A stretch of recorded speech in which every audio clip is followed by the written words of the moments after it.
আমি স্যারকে তার মূল্যবান ভাষণ প্রদানের জন্য বিনীতভাবে অনুরোধ জানাচ্ছি।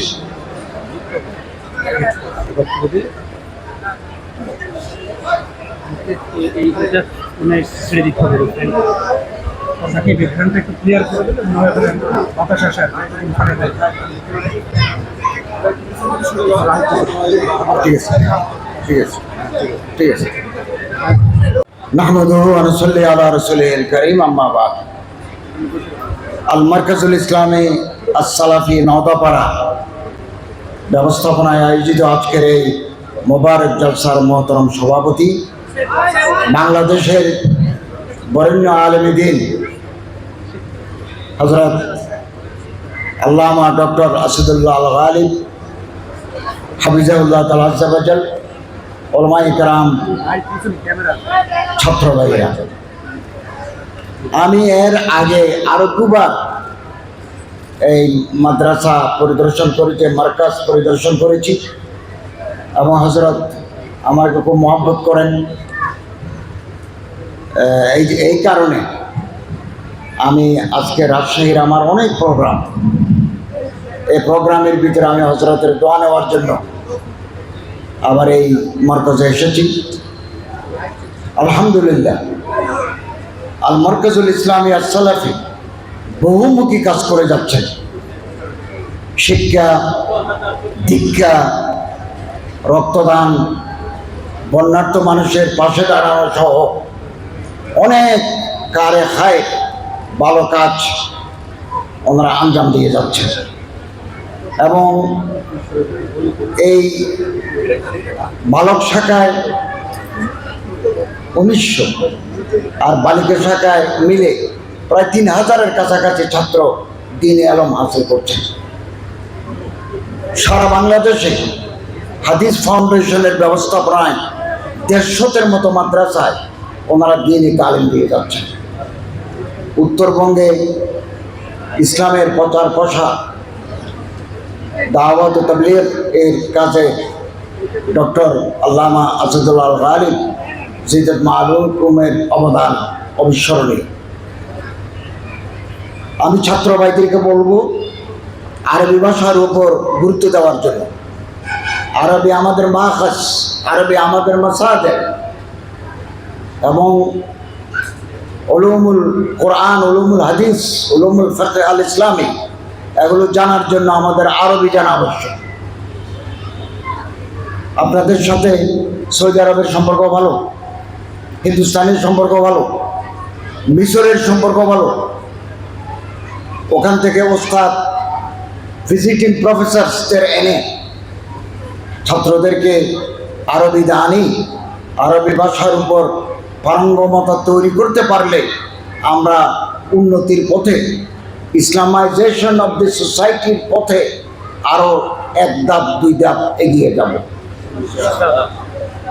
তো আলহামদুলিল্লাহ, আমি আপনাদের শৃঙ্খলা, আপনাদের পঠন পাঠন দেখে মুগ্ধ হয়েছি।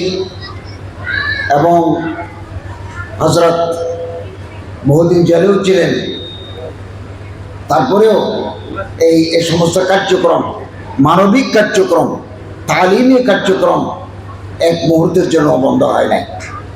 আমি আমার ছাত্র ভাইদেরকে বলবো, আসো, এসো, আমরা স্বপ্ন দেখি, যে স্বপ্ন আমাদের ঘুমাতে দেয় না। মানুষ স্বপ্ন দেখে ঘুমের ভিতরে, আমরা এমন স্বপ্ন দেখব যে স্বপ্ন আমার ঘুমাতে দেয় না। আমরা এই দেশকে বেদাত মুক্ত, খোরাফাত মুক্ত এবং রাসূল করিম সাল্লাল্লাহু আলাইহি ওয়াসাল্লামের সুন্নাহ ভিত্তিক একটা রাষ্ট্রের আমরা গোড়াপত্তন করতে চাই। এবং আমি আমার মন্ত্রণালয়ে আপনাদের সহযোগিতা কামনা করি, পরামর্শ কামনা করি। কোনো অভিযোগ থাকলে সেটা আমার নামে সচিবালয়ের ঠিকানায় পাঠিয়ে দিলে আমরা এই অভিযোগ খতিয়ে দেখব। এবং আমাদের কোনো কর্মকর্তা, আমাদের কোনো লোক যদি এর জন্য দায়ী হয়, আমরা তার আইনের আওতায় এনে শাস্তির ব্যবস্থা করব। আল্লামা ইকবাল রহমতুল্লাহ আলাইহি বলেন, निगाह बुलंद, सुखन दिल नवाज। আল্লামা ইকবাল বলেন, যারা কারওয়ানে কাফেলার যারা নেতা, ইসলামী আন্দোলনের যারা নেতা, তাদের দৃষ্টিভঙ্গি উঁচু হতে হবে। নেগাহ বলেন সোহন দিল্লাবাস, যা পুরসুস, কথা বলতে হবে সুন্দর ভাষায়, মার্জিত ভাষায় কথা বলতে হবে। দিলের ভিতরে জ্বলন, সাজ সুস, দিলের ভিতরে উম্মতের ফিকির থাকতে হবে। यही है रफ्त सफर मेरे कारवां के लिए। मेरे कारवां যারা, কাফেলার যারা সর্দার, রক্ত মানে সামান, এগুলো হচ্ছে আন্দোলন যারা করেন, সমাজ পরিবর্তনের যারা চিন্তা ভাবনা করেন, তাদের জন্য সামান। আমরা আমাদের দৃষ্টিকে প্রসারিত করব, আমাদের অন্তরকে আমরা বড় করব। হতে পারে আপনার সাথে আমার ফিকহি ইখতিলাফ থাকতে পারে, আপনি ইমাম আমিন বিল জাহের করেন, আমি বিচ্ছিন্ন করি, আপনি হাত এখানে বাঁধেন, আমি এখানে বাঁধি, এরকম ইখতিলাফাত থাকতে পারে। কিন্তু আমি এবং আপনি এক আল্লাহর বান্দা, আমি এবং আপনি এক রাসূলের উম্মত, আমি এবং আপনি এক কোরআনের অনুসারী, এক কাবা আমাদের কাবা। অতএব বেশি ডিফারেন্স নাই, এগুলো থাকবে, থাক না। আগের জামানার উলামায়ে কেরাম, আমাদের আকাবের, আমাদের আসলাফ সালাফ, তারা এরকম ইখতিলাফাত সত্ত্বেও পারস্পরিক সুসম্পর্ক, উখুওয়াত, এগুলো বজায় রাখতেন। আমি ছাত্র ভাইদেরকে বলবো, উপরে উঠার স্বপ্ন দেখতে হবে।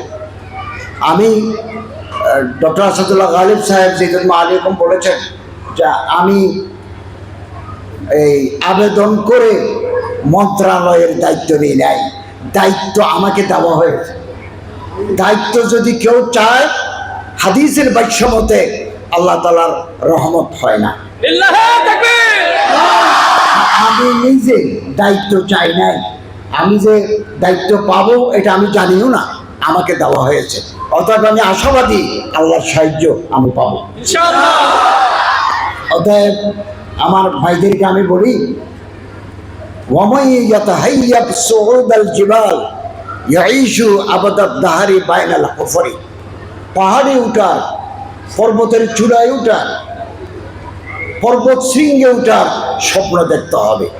মাদ্রাসার ছাত্রদেরকে আগামী দিনে বাংলাদেশের প্রেসিডেন্ট হতে হবে, প্রধানমন্ত্রী হতে হবে, প্রধানমন্ত্রী।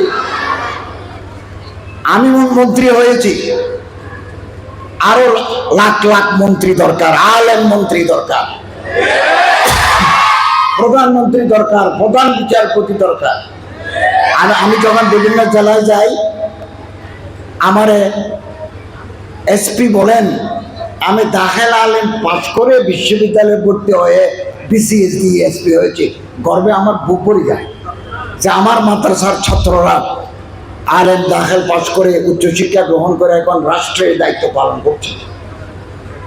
আপনার এখান থেকে পরে আরো বড় বড় মাদ্রাসা হিন্দুস্তানে আছে, সৌদি আরবে আছে, মিশরে আছে, আরো আল্লাহ তাআলা হাসিল করবেন। আমাদের জ্ঞান বর্ধিত হবে, উপরে উঠার স্বপ্ন দেখতে হবে। উপরে উঠার স্বপ্ন দেখে যারা ভয় পায়, ইয়াইশু আবাদাদ দাহারি বাইনাল হুফরি, তারা চিরকাল গর্তের ভিতরে থাকে, গর্তের ভিতরে থাকে। এই উত্তরবঙ্গে অনেক বড় বড় ওলামায়ে কেরাম তৈরি হয়েছে, ওলামায়ে কেরাম, এবং অত্যন্ত শান্তিপূর্ণ একটা পরিবেশ, একটা ভ্রাতৃত্ববোধের আমেজ। আমি 25 বছর যাবৎ উত্তরবঙ্গে মাহফিল করি, নওগাঁতে করি, রাজশাহীতে করি, রাজশাহীর বিভিন্ন উপজেলায় 25 বছর যাবৎ আমার আসা যাওয়া আছে। আমি অনেক সময় পেলে হুজুরের কাছ থেকে দোয়া নেওয়ার জন্য এখানে নামি।